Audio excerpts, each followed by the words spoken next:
Numbers 27 is split into two parts. Both of them concern a loss and a transferal. There's a loss of a name and a loss of a leader. Numbers 27 is organically connected to Numbers 26 because Moses is not counted, but the daughters of Zelophehad are. Numbers 27 also introduces the twin themes of conquest and land, which will appear in the rest of this third part. The link of transition is seen in the Hebrew word abar, because that is the word for pass on, which is seen in 27:8 for the daughters of Zelophehad, and Abarim is the name of the mountain of crossings that Moses ascends. 26 and 28 and 29 frame chapter 27. 26 is a unit because it's a census. 28 and 29 are the whole burnt offerings, so that puts 27 as a unit. The pattern in both of these losses is the crisis introduced, the request, the immediate response, and the fulfillment. So the daughters of Zelophehad introduce the crisis, then they give the request, then Yahweh immediately gives a response.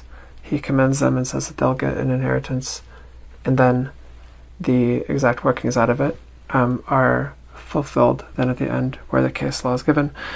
The same thing happens in part 2 where the crisis is introduced. Moses is going to die.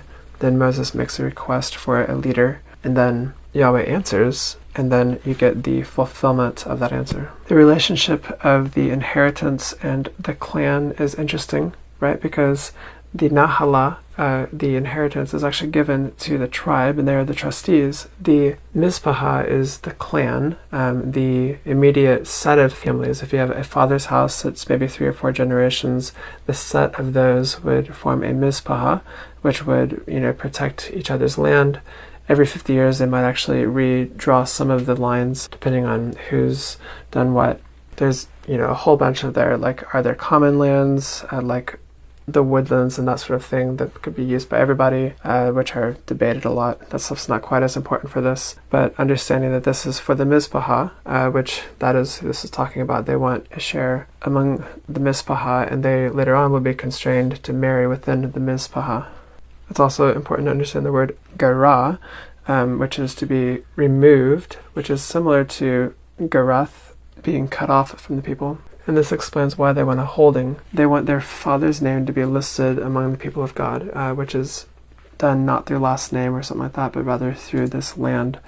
This apparently could not be done through levirate marriage at this point. Maybe the mother is deceased or too old. They also have to preclude legally any idea that he deserves to be cut off from the people, so that's why they mention Korah's rebellion that he was not a part of. They don't mention Baal of Peor because that was for the second generation, not the first generation. So, understanding this concept that name and land are very closely associated with each other, and this removal from God's people then has an outworking in the inherited land. This seeking a share in the book of life, or the list of names of God's people, is commended by God, and he says that rightly have they spoken, a very odd phrase. It is twice used for the daughters of Zelophehad and only once other time in the book of Numbers.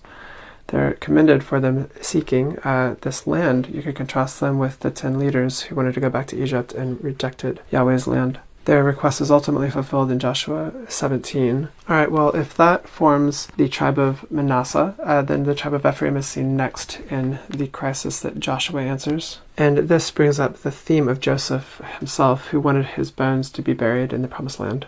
The theme of Joseph happens a lot actually in this last and third part of the book of Numbers. But anyways, let's look at this transference of leadership. Yahweh reminds Moses that he's going to die. And when he does so, he uses the word mouth, that Moses did not obey his mouth. This will anticipate the word mouth that is used later on in relationship to Joshua and Eleazar. Moses and Aaron both did not sanctify him as holy or uphold him as holy. So Moses was not showing them the grace that Yahweh had intended, so he was not upholding his life, holiness, and grace. They're all sort of related and connected. When Moses makes his request, he requests that the God of the spirits of all flesh would transfer, or would raise up a shepherd. Shepherd, of course, anticipates Jesus' words in the book of Matthew. But when he says the spirits of all flesh, this is also anticipating how Joshua was a man in whom had the Spirit, and then in the book of Deuteronomy there would actually be a transfer of some of Moses' spirit in this same ceremony. Here it's sort of talked about as the majesty of Moses, and we'll get to that when we get to the response. But in this request, he brings up the image shepherding, which introduces this shepherd/ruler motif. You could read Moses' words here that he wanted another Moses just like him, and if that's the case, that's not going to be, but this aspect of shepherding will be. The other part of Moses is that the revelation of Yahweh came through him, and now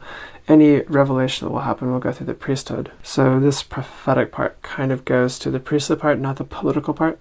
And since this is a priestly duty, Moses, who does not easily fit into one office or another, so he's kind of unique. He was sort of doing some priestly roles, which might be why in Psalm 99 it says Moses and Aaron were among his priests. In any case, this transference of revelation, even if it's just kind of ad hoc, is going to Eleazar and then to Joshua, which kind of subordinates him to Eleazar. And every time in the rest of the book of Numbers where Joshua is mentioned, he's preceded by Eleazar. Eleazar gets his revelation from the Urim and the Thummim, which start with Aleph and Tov, the A to Z of the Hebrew alphabet, and there's also some aspects of purity and light in the naming. And then the congregation would do whatever Eleazar says, so at his mouth. So this is that word peh that Moses did not obey earlier. Now the congregation will heed Joshua and will do at the word of Eleazar. Eleazar was not going to be the shepherd, and the closest thing the people would have seen to Moses was going to be Joshua now. And this shepherd theme goes, obviously the ultimate shepherd is Yahweh, he's the shepherd of God's people, but then Moses is a shepherd, Joshua is a shepherd, and David is crafted in the mold of Moses in that he's also called a shepherd. And not all the revelatory aspects were transferred to the priesthood, just this immediate ad hoc request. So if the shepherding was transferred to the politique, the seeking was transferred to the priest, but the seeing would only be transferred to the prior revelation as recorded in the Torah.